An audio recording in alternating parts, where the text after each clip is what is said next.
I'm Ruth Kinane with Entertainment Weekly, and we are here at New York Comic Con in New York City with the cast of Jack Ryan Season 2. Welcome to Noomi Rapace and Michael Kelly. Thank you guys so much for coming in today. Thank you. Thank you. How's your day so far? How's the Comic Con experience? Yeah, good. Upside down. I was just joking about that. I'm gonna lose these. Oh my God. Yes, it's good. It's a good blooper. So you both are new to the franchise in Season 2. Can you talk a little bit about why you wanted to be involved in it? What kind of drew you in? John Krasinski. No, really. I had met John when I did a film with Emily years back, and at the kickoff party, I played darts with him, and both of them, and I really love those guys, and they called about this job and sent me the pilot. I watched the pilot of the first season, and I was like, oh my God, yeah, totally in. Totally. Who won the darts? Yeah. I think Emily did. She's good at everything. What about you, Noomi? Why did you want to be part of it? I watched A Quiet Place. Love it. Maybe a few months before I got the call, and it was like, John is in London. He wants to meet you for Jack Ryan Season 2, and I was like, okay. And I stepped in, and it was like straight away. I think we just connected straight away, and I was like, I do anything with him. Like any part at all. Yeah. So tell us about the characters that you do play and how they interact with Jack. Well, I'm playing Harry. She works for the German Secret Service, BND. She's a complicated, complex woman. You don't really know much about her. She's pretty good at games, and she meets Jack in Colombia. No, in Venezuela. Right. Sorry, we shot in Colombia. You don't really know where you have her, which I love. She's like, yeah, she has her own agenda. Is there a romantic entanglement there? It seems like from the trailer there might be. I guess it's hard to date when you're a spy. Good answer. Good answer. What about you, Michael? What's your character? I play Mike November. It's a great last name. Yeah, it is. Oh my God, it's the best name. You know that's why they're dropping it November 1. Just for your character. It's not true. It's all about you. He's the chief of station for the CIA in Caracas, Venezuela, and so the story comes to him. Right. And his life is going one way, and then this world happens to him, and his life goes a completely different direction. All unplanned for him. Keeps it interesting. Yeah, very interesting. How does he interact with Jack? Are they friends? Or is there rivalry, tension? It's pretty complex. I mean, it starts one way in the beginning of the season, and Right. it ends in a completely different way, their relationship. So I don't want to spoil too much, but it's pretty cool. Can you talk generally about the main threat this season without too many spoilers? Just like what they're confronting? Can we? Can we? We can move. I don't know. Well, you mentioned Bad guys. Bad guys. A lot of There's bad bad guys, there's good guys, and stuff happens. Bad women. You mentioned shooting in Colombia. Where else did you shoot? Was there a favorite place you guys had? We were in London, New York, San Diego. Yeah, LA. No, yeah. Any favorite places? Travel tips? Cartagena. Oh, Cartagena right. was incredible. Yeah. Like that was probably my favorite place. That in San Diego.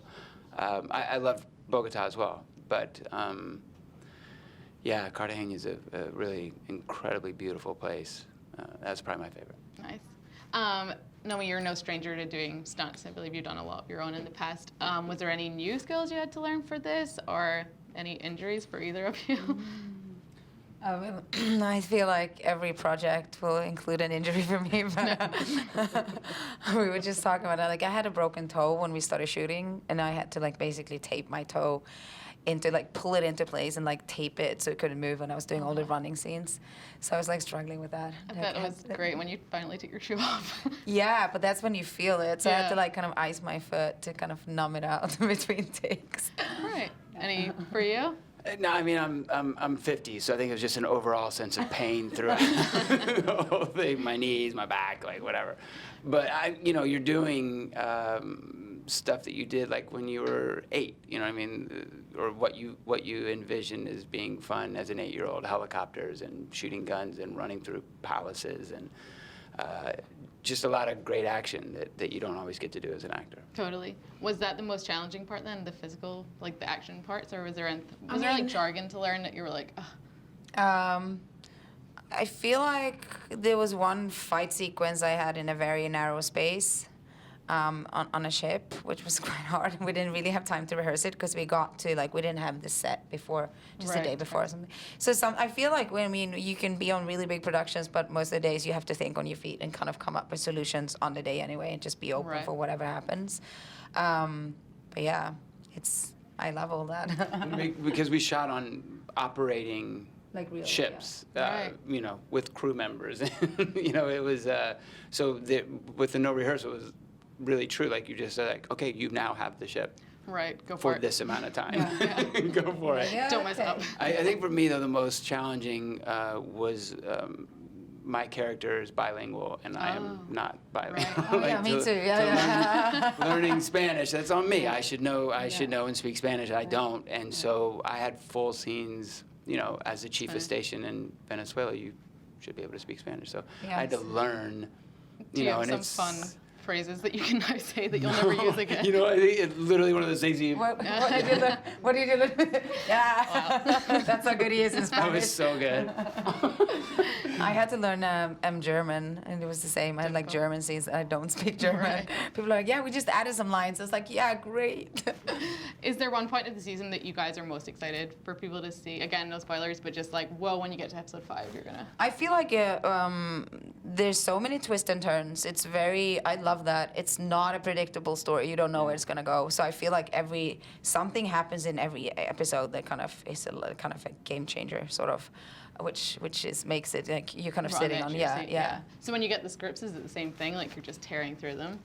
Well, we actually got these scripts all at once because we shot the whole thing as, you know, it's an incredibly cinematic show. It looks like a movie, and that's how we shoot it. We shoot it as an 8-hour film. Right. So, like, on one day, you could be filming something from episode 4 and something from episode 1 and something from episode 8. Yeah. So you kind of need to know. Yeah, you have to like have I mean, the you whole read journey. them in order, but Right. you didn't. It wasn't like they were dropping them on you every 2 weeks. Right, You know, you totally. had a giant. Your script was, you know, that you're working with was a giant Bible. Awesome. Thank you guys so Thank much. you We so can't wait much. to see the Thank show you. November 1st, right? Thanks. Awesome. Thank you guys. Stay tuned to Entertainment Weekly for more from Comic-Con.